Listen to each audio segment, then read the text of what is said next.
Dentistry is facing some huge challenges when it comes to retaining our dental team members from every department. And so I wanted to bring some tips to you that I thought might help you in strategizing about your practice in a way that you can change things to help retain your dental team members. So there's 4 categories I'd like you to take a look at within your practice. Number 1 is benefits and perks. Number 2, career growth. Number 3, meaningful face time. And number 4, communication coaching. So let's break down each one of those categories, and I'll give you some ideas of where you can think about how you're doing and maybe how you can change things that might help retain your existing team members. So first up, we have benefits and perks.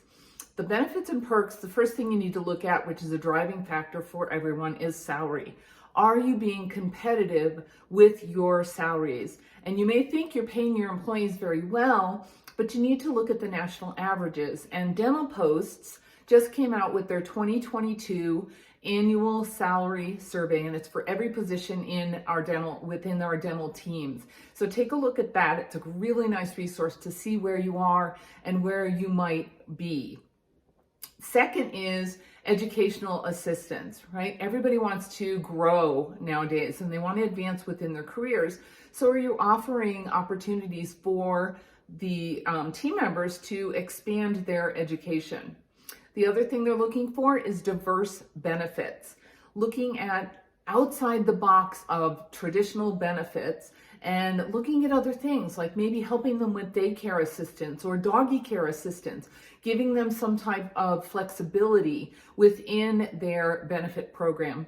And last is just customizing for each person, and from a generational perspective as well. That has a big impact on what types of benefits and how you can really customize what appeals to that particular person. Second category is career growth. And we want to be offering our all of our team members the opportunity of cross-training, right? Being the jack of all trades is really beneficial to have a well-working dental practice. Second is defined career progress. And so make sure that everyone knows where they're going with their careers. What are the opportunities that are available within your practice, and lay it out very clearly so they have a good understanding of how their career is going to grow if they stay within your practice.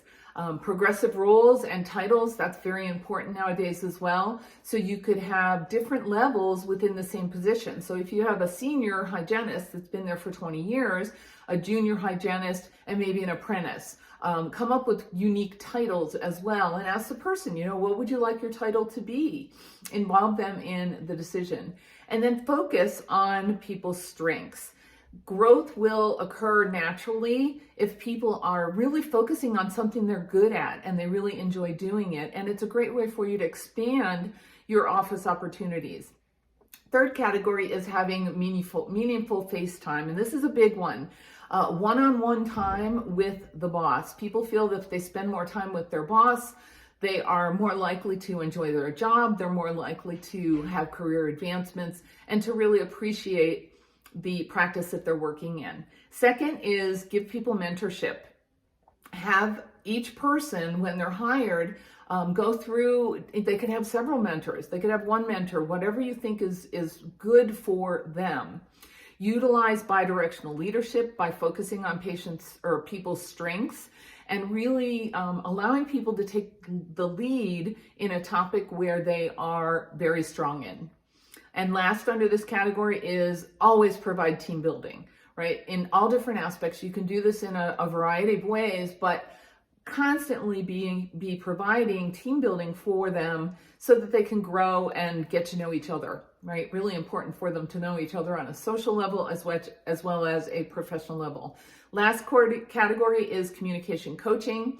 Having all team trainings, right? I'm Lisa Copeland from Communicate with Influence, and I offer team training that you can do together, right? Attend a particular seminar or association annual meeting as a team and divide and conquer, and also take CE continuing education courses together so that you all learn the same information and you can apply it to your practice.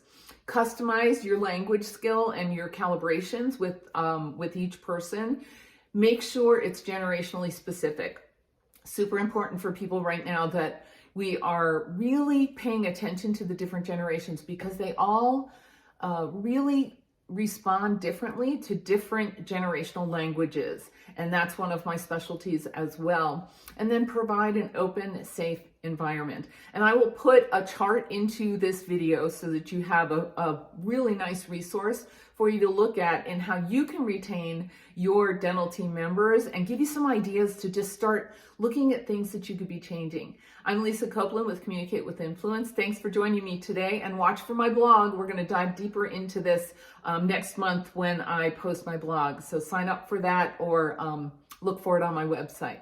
Thanks for joining me. See you soon.